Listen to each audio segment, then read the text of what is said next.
YPL season 2 right around on the corner, maybe a couple of months from now. Almost 390 plus registrations have been done, which is incredible. We are expecting another couple of hundreds people to join, and the biggest thing this time is the women's edition that is coming up, which has really created a big vibrance in the atmosphere of this cricketing world. And to support that, the pro T20 of Orissa that is also getting started in the month of September. So this that has also contributed a big cost to us. And YPL season 1, Mr. Ashok right here with me, मेरे साथ हैं अशोक जी. उन्होंने एक commitment किया था YPL 1 के समाप्ति के में, जब हमने ट्रॉफी दे रहे थे तो उन्होंने ऐसे ही कहा था कि मुझे भी लगा कि शायद इस बात पे कोई उतना दम नहीं है, एक पॉलिटिकल पीआर गिमिक्स होगा कि हम अगली बार जब करेंगे, या अगली बार वाला तो पहले ही मेरे को लगा था कि बड़ा ऐसे डाउटफुल है, अगली बार करेंगे उस पर और डाउटफुल था कि एक वुमेन्स टूर्नामेंट भी ऐड करेंगे. ऐसा बहुत लोग बोलते रहते हैं, लेकिन ट्रस्ट मी, जब हमारी फिर से बात हुई फरवरी या मार्च में, तो उन्होंने उस बात पे इंसिस्ट किया कि अगर मैच होना है तो वुमेन एडिशन के साथ होगा, वरना नहीं होगा. तो मेरे साथ अशोक जी हैं, चलिए जानेंगे कि क्या वो ऐसे ही उन्होंने एक तुक्का मारा था, लग गया, या उनका एक्चुअली प्लानिंग था. पहले तो YPL 1 के इतने बड़े सक्सेस में मैं आपको बड़ा बड़ा धन्यवाद दूंगा कि कहीं ना कहीं वो एक तुक्का था, शायद वो चल पड़ा, उसके बाद दोबारा आया, या फिर क्या हुआ, जरा जानना चाहेंगे. तो ये बात बताइए, YPL 1 जब हुआ था, ये आइडिया आया कहाँ से आपको? एक्चुअली हमारा यहाँ क्रिकेट एकेडमी है लोयला स्कूल में. लोयला स्कूल हमें काफ़ी सपोर्ट कर रही है पहले यहाँ तो पे. ये स्कूल एकेडमी का आइडिया कहाँ से आया? स्कूल एकेडमी का जैसे हम यहाँ खोज रहे थे कि एक्चुअली हमारा बिजनेस कुछ अलग है, हम अलग बिजनेस में हैं, एक मैन्युफैक्चरिंग बिजनेस में है. बट क्रिकेट एक ऐसा पैसन, एक जुनून, एक सपना है कि मतलब था कि यहाँ के बच्चे, उड़ीसा से बच्चे खेले, आगे खेले, आगे खेले. तो इसलिए हमने जस्ट एक प्लान करके एक नॉर्मल से एकेडमी, इरफान पठान की एकेडमी लेके, फ्रेंचाइज लेके हमने स्टार्ट किया. जैसे जैसे धीरे धीरे स्टार्ट किया, हमारा इंटरेस्ट और बढ़ते गया. तभी मैंने देखा कि उड़ीसा में अंडर 19 के लिए कुछ हो नहीं रहा है, तो हमने बहुत स्कोप ज़्यादा नहीं है. नहीं है कुछ भी अंडर 19, 16, 14 के लिए. तो हमने जस्ट ऐसे ही एक प्लान में एक YPL 1 का स्टार्ट किया. तो काफ़ी मुश्किल से करके हमने YPL 1 सक्सेसफुली कंप्लीट किया, और अभी हम YPL 2 के स्टार्ट में हैं. वो आइडिया क्या था जो आप जब वो प्राइज डिस्ट्रीब्यूशन सेरेमनी आपने बताया कि वुमेन ऐसे टूर्नामेंट करना है, वो तभी सोचा या पहले सोचा था? नहीं, वो अचानक से सोचा तो पहले से ही था, बट उस टाइम अचानक से वो निकला वहाँ पे कि नहीं, जब हम मेन के लिए कर रहे हैं तो वुमेन के लिए भी करना चाहिए हमें. तो फिर हमने जस्ट YPL 1 के एंड में हमने अनाउंसमेंट किया प्राइज सेरेमनी में, एक टाइम में, कि नहीं चलो गर्ल्स के लिए भी कुछ करेंगे, गर्ल्स के लिए. तो इस बार हम गर्ल्स की 4 टीम लेके आके इस बार हम गर्ल्स को करके भी कर कैसा रहे हैं. है गर्ल्स का रिस्पांस? अगर हम रजिस्ट्रेशन की बात करें, अगर 390 के आसपास रजिस्ट्रेशन हो चुका है, अगर परसेंटेज के हिसाब से जाएं तो एक कितनी परसेंट होगी? 30-35% का? हाँ, करीब 25-30% रजिस्ट्रेशन है. अभी लड़कियां रजिस्ट्रेशन कर रही हैं, जिनको कब पता चल रहा है. काफ़ी लड़कियों को पता नहीं है, तो जैसे उन्हें पता चलेगा वो करेंगे. उनके लिए बहुत ही अच्छा प्लेटफॉर्म है ये, क्योंकि यहाँ पे हम ऑक्शन करेंगे, उसके बाद फिर हमारा सारा मैचेस लाइव होंगे. उनके पेरेंट्स कहीं भी हो, सारा प्रॉपर्ली मैच देख पाएंगे घर पे बैठ के. तो एक अच्छा मैंने एक्सपोजर है. ऐसा एक पेरेंट्स से मैंने बात करते वक्त ये सुना कि आप उनके लिए अकोमोडेशन भी एकदम ग्राउंड पे ही अरेंज कर रहे हैं सर? हाँ बिल्कुल, जो हमने गर्ल्स के लिए, बॉयज़ के लिए, दोनों के लिए अकोमोडेशन यहाँ पे दे रहे हैं. गर्ल्स के लिए प्रॉपर हमारा सेफ्टी, हमारा सिक्योरिटी, उनके लिए एक वार्डन भी रहेंगे. जो गर्ल्स, वो ग्राउंड पे ही हमने उनका, क्योंकि उनका सारा मैच यहाँ पे ही होगा, लोयला में ही होगा. अच्छा, तो यही ग्राउंड गर्ल्स का रहेगा? हाँ, ग्राउंड गर्ल्स के लिए हमने प्लान रखा है कि यहाँ पे ही करेंगे, उनकी सेफ्टी के लिए, क्योंकि गर्ल्स है हाँ, ना, तो प्रॉपर वो वो यहाँ पे बड़ा ही रहे. एक उनको भी एक बड़ा कॉन्फिडेंस लगेगा कि अगर उनके पेरेंट्स या उनके हस्बैंड्स या कोई भी उनको ड्रॉप कर रहे हैं, तो अगर एकदम इसी ग्राउंड पे हो रहा है तो बड़ा. नहीं, काफ़ी सेफ सिक्योर, कोई हाँ. प्रॉब्लम नहीं. हम सिक्योरिटी भी प्रोवाइड कराएंगे, वार्डन भी रहेंगे, तो कोई प्रॉब्लम नहीं है, अच्छा रहेगा उनकी. और ये जो YPL का जो एक बड़ा जो सबसे इंटरेस्टिंग चीज़ वो है कि जो आपके फ्रेंचाइजीज डायरेक्टली पैसे पेमेंट करते हैं बच्चों को. हाँ, गर्ल्स के लिए भी वही है, वुमेन गर्ल्स के लिए? सेम सेम गर्ल्स के लिए भी वही है. फ्रेंचाइजी डायरेक्टली गर्ल्स के, उनके जो अकाउंट है उनको डायरेक्टली पे होगा. हमारा उसमें कुछ भी नहीं है, नहीं, गर्ल्स को डायरेक्टली फ्रेंचाइजी पे करेंगे. जो आपने लास्ट पिछली बार YPL 1 में जब आपने ये अनाउंस किया था कि डायरेक्टली अकाउंट को जाएगा, तो आपको इसके बारे में कुछ अच्छा बुरा कुछ फीडबैक मिला था? ये फीडबैक अच्छा ही था, बुरा तो ऐसा कुछ फीडबैक था नहीं, अच्छा ही था, क्योंकि डायरेक्टली वो उनको फंड मिल गया. वो उनके लिए एक अर्निंग का सोर्स भी हो गया. छोटे छोटे बच्चे भी थे उसमें, 14 साल के, 13 साल के, 11 साल के बच्चे भी थे. तो उनके लिए एक बहुत ही अच्छा एक्सपोज़र था। एक्सपोजर उनके लिए। और ऐसा सुनने में आया है कि इस बार टूर्नामेंट के लिए आपने 2 वेन्यू चूज़ किया है। पिछली बार बारिश के लिए थोड़ा-सा अड़चन आया था। तो ये वो सोच के किया है या उसके पीछे क्या वजह है कि 1 ग्राउंड से 2 ग्राउंड आपने एक्चुअली इस बार हमने वुमेन्स का भी 4 टीम ऐड किया है, तो हमारा क्या हम 22nd से स्टार्ट करेंगे, 30 हमें कंप्लीट करना है। तो इसलिए हमने एक और ग्राउंड लिया है, जिसके लिए कि हम जल्दी मैच को कंप्लीट कर पाएँ, विदिन टाइम लिमिट हमारा सब 20 कुछ हो। तारीख से 30 तारीख तक जो विंडो है, मैं बता दूं कि वो जो क्रिसमस हॉलीडेज जो होता है, स्कूल की छुट्टियां होती हैं, तब अक्सर क्या होता है कि अगर पूरे एक एक हिंदुस्तान में पूरी तरह से क्रिसमस की छुट्टियां चलती है, हर एक स्कूल में सीबीएसई आईसीएसई हो या अपने स्टेट मीडियम हो, तो क्या होता है कि उसमें अगर बच्चे खेलने आते हैं तो पेरेंट्स को ज़्यादा तकलीफ होती नहीं है अगर हाँ, उस टाइम। बिल्कुल। तो क्या इस विंडो को चुनने के पीछे वजह वही है कि बिल्कुल, वही वजह है क्योंकि उस टाइम सारे बच्चों का छुट्टियाँ भी रहती हैं, तो सारे बच्चे ईज़िली खेल पाएँगे, पार्टिसिपेट कर पाएँगे। तो अगर जैसे हम देख रहे हैं कि रजिस्ट्रेशन का परसेंटेज काफ़ी हाई है, क्या उसके पीछे ये जो 20 से 30 तारीख का तो जो विंडो है वो का हाँ, बिल्कुल, वो छुट्टी का टाइम है तो काफ़ी बच्चे अवेलेबल रहेंगे, उस टाइम बीसीसीआई के मैचेस भी नहीं है मैचेस में? नहीं है, तो उस टाइम सारे बच्चे फ्री रहते हैं। तो अच्छा। इसलिए हमने अकॉर्डिंगली इसलिए प्लान रखा है। और ये ऑक्शन डे आपने नवंबर 2 डिसाइड किया है, बिल्कुल। तो कुछ खास वजह उसके पीछे? नहीं, एक्चुअली हम ऑक्शन इसलिए पहले क्योंकि उसके बाद भी काफ़ी सारे प्रिपरेशन करने होते हैं, तो ओके। इसलिए हमने सेकंड ऑफ को रखा है, जो कि हम लाइव भी करेंगे। सारे बच्चे, पेरेंट्स वो बैठ के भी घर पे अपने बच्चों का डायरेक्टली देख सकते हैं, कौन कितने बिट पे सेल हो रहा है, क्या हो रहा है, देख सकते हैं। आपके जो पिछली बार के जो 8 टीम ओनर्स थे, कोई किन्होंने इंटरेस्ट दिखाया रिटेन होने के लिए इस बार? हाँ, बिल्कुल, इस बार करीब करीब 4 से 5 ओनर वो रिटेन कर रहे हैं, रह रहे हैं, बाकी 2 से 3 नए ओनर आएँगे। अगर 5 ओनर रिटेन कर रहे हैं तो इसका मतलब टूर्नामेंट में कुछ तो बात थी, कुछ तो दम था, पिछली बार तो रिटेन हो रहे हैं, ऐसा कोई फीडबैक आपके पास आया? नहीं, बढ़िया था, इसलिए वो हमने पिछली बार किया, इस बार हम चाहते हैं और ज़्यादा सक्सेसफुल हो और ज़्यादा अच्छे तरीके से हो। तो वो पिछले साल भी हमारे साथ थे, तो अभी वो 5 ओनर अभी इस साल भी हमारे साथ हैं। उनका भी एम है एक मिल के उड़ीसा क्रिकेट को आगे बढ़ाना और बच्चों को एक्सपोज़र देना, तो वो भी हमें काफ़ी सपोर्ट कर रहे हैं इसमें।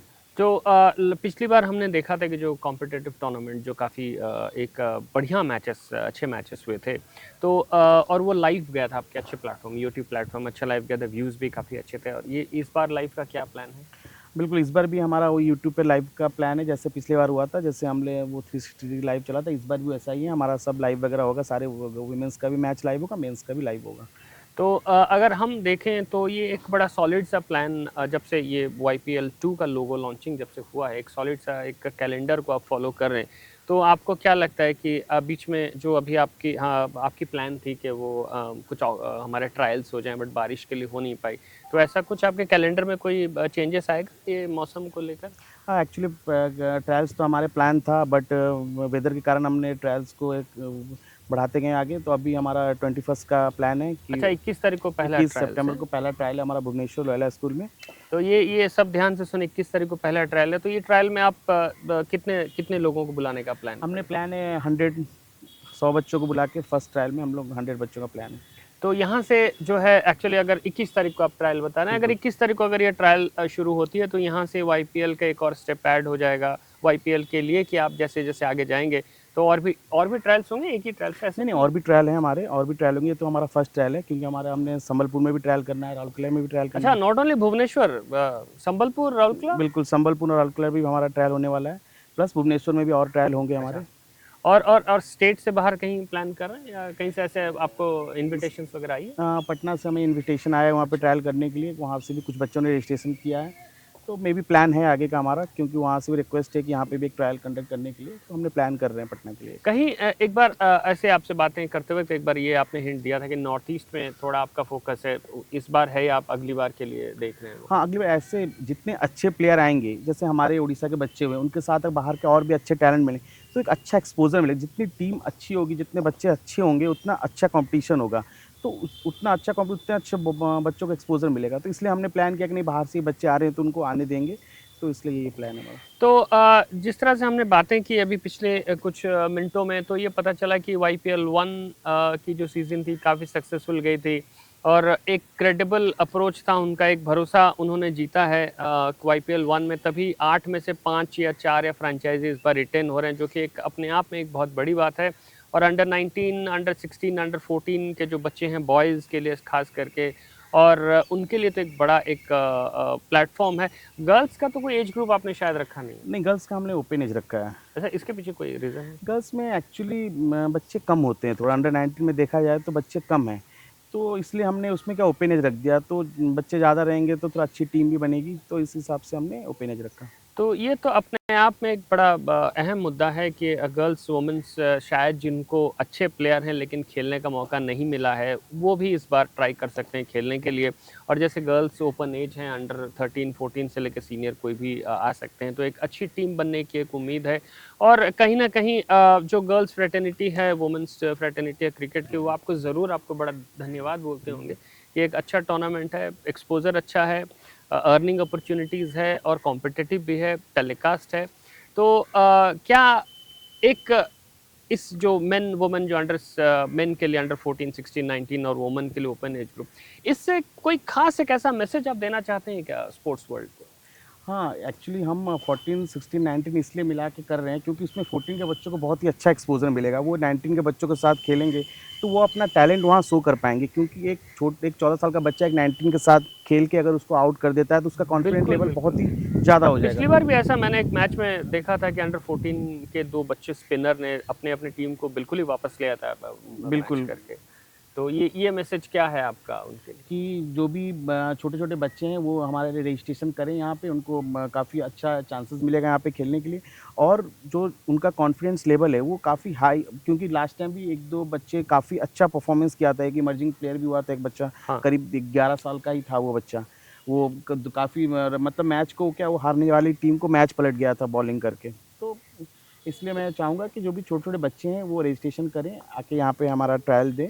ट्रायल देके सेलेक्ट होने के बाद फिर वो टीम में आएँगे। और इस बार ऐसा सुनने में आ रहा है कि आपको से वो कंफर्मेशन चाहूँगा, कहीं न कहीं ऐसा होम प्लेयर, अवे प्लेयर का कुछ कॉन्सेप्ट आपका बन रहा है क्या? हाँ, हमारा ऐसा प्लान हो रहा है कि जैसे हमारा कटक हो गया, भुवनेश्वर हो गया, पुरी हो गया और हमारा बरहमपुर हो गया, ये एरिया को छोड़ के बाकी हमारा बाहर से करीब हम प्लान कर रहे हैं 3-4 प्लेयर एक प्लेइंग में ऐड करने की। जिससे क्या अच्छा। होगा, हर डिस्ट्रिक्ट के बच्चों को चांस मिलेगा। नहीं तो क्या होता है कि 1 ही 2 डिस्ट्रिक्ट से फिर हमारा जो एम है कि हर डिस्ट्रिक्ट के बच्चे खेलें। तो अच्छा, उसमें अगर आप ऐसा कह रहे हैं कि जैसे वो अवे प्लेयर्स का 3-4 है, अगर अदर देन आपने बताया पुरी, कटक, भुवनेश्वर, खुर्दा, खुर्दा, अगर ये डिस्ट्रिक्ट को अगर हम होम के तौर पे लेना चाहते हैं, एम आई राइट? राइट, और बाकी के जो डिस्ट्रिक्ट या राउ पटना हो गया, अलग जगह जो अलग है, जगह से वो इन डिस्ट्रिक्ट्स के बाद वो अवे बोल के अवे ऐसा बोल के उनको लेंगे। आप उनको उस फ्लैट में लेंगे, उनको फोल्ड में लेंगे उस पे। तो मतलब 3 या 4 प्लेयर अगर कंपलसरी आप खिला रहे हैं, तो आप तो बहुत लोगों को मौका दे रहे हैं फिर खेलने का। हाँ, बहुत लोगों को दे रहे हैं, हर जगह से बच्चे को चांस मिलेगा, क्योंकि अच्छा। हाँ। तो ये मतलब एक इंटरनेशनल फॉर्मेट में जा रहा है कि 8 और 9 प्लेयर्स डोमेस्टिक और कंट्री प्लेयर, बाकी 4 बाहर के प्लेयर, ये वही फॉर्मेट हाँ, में अब चल। बिल्कुल शायद वैसा ही थोड़ा-मोड़ा। तो अगली बार हम ये देखेंगे कि वाईपीएल 3 में कहीं ऐसा ना हो कि उड़ीसा और अदर स्टेट्स के प्लेयर हो जाएं ऐसा? बिल्कुल ऐसा कुछ तो सोचे नहीं है, मे बी कर सकते हो, बढ़िया होगा नहीं, नहीं, उड़ीसा जिस आपने एक तुक्का मारा था कि वुमेन करेंगे, अब ये तुक्का भी लगा ही दीजिए, अब शायद लग जाए। नहीं, बढ़िया होगा, ये भी कर सकते हैं हम, आगे डिस्कशन करेंगे, देखेंगे, हो सकता है, होगा तो बढ़िया होगा। चलिए, हम चलते-चलते आपको यही कहना चाहेंगे, फिर से आगे-आगे चल के जैसा-जैसा ये वाईपीएल के और कैलेंडर बढ़ते जाएँगे, डेट्स बढ़ते जाएँगे, हम बात करते रहेंगे। लेकिन चलते-चलते मैं इन सारे यंग 11-12 साल के बच्चे, उनके पेरेंट्स या ये जो लड़कियाँ जो खेलने आएँगी पहली बार, इन सब की तरफ से मैं ये कहना चाहूँगा कि to the management of cricket academy Pathans and जो इसको ऑर्गेनाइज़ पूरी तरह से कर रहे हैं वाईपीएल 1 और ये वाईपीएल 2, इनकी तरफ से अशोक जी मेरे साथ हैं और मैं अपनी तरफ से एक धन्यवाद दूँगा कि चाहे कहीं न कहीं किसी ने भी तो सोचा ऐसा करने के लिए, किया उन्होंने, बहुत लोग सोचते होंगे कर नहीं पाते होंगे, आपने किया, वाईपीएल 1 बड़ा सक्सेसफुल गया, वाईपीएल 2 भी लेके आ रहे हैं, उस पे एक और आपने एडिशन किया कि वुमेन सीज़न पहली बार लेके आ रहे हैं और इस पे एक और फेर बदलाव अभी इन्होंने किया, एक एडिशन ये किया कि home districts and away districts को इन्होंने अलग-अलग किया है। और मेरे दिल से ये तमन्ना है और मेरे दिल से ये दुआ है मैनेजमेंट को कि अगली बार ऐसा हो कि उड़ीसा स्टेट पूरा एक हो जाए, 6 या 7 प्लेयर उड़ीसा स्टेट के और अदर स्टेट के 4 या 5 प्लेयर खेलें, तो ये एक पूरी तरह से एक नेशनल लेवल टूर्नामेंट बने। और यही ख्वाहिश के साथ, दिली ख्वाहिश के साथ, इसी दुआ के साथ मैं यहाँ से आपसे इजाज़त लूँगा। And from everybody who is interested into cricket, whether they are cricket media, sports media, cricket playing parents, everyone, coaches, whoever you name it, जो बैट बॉल बनाते उनकी तरफ से भी I wish Ashok ji all the best for YPL 2 and wish you all the success for YPL 2। Thank you.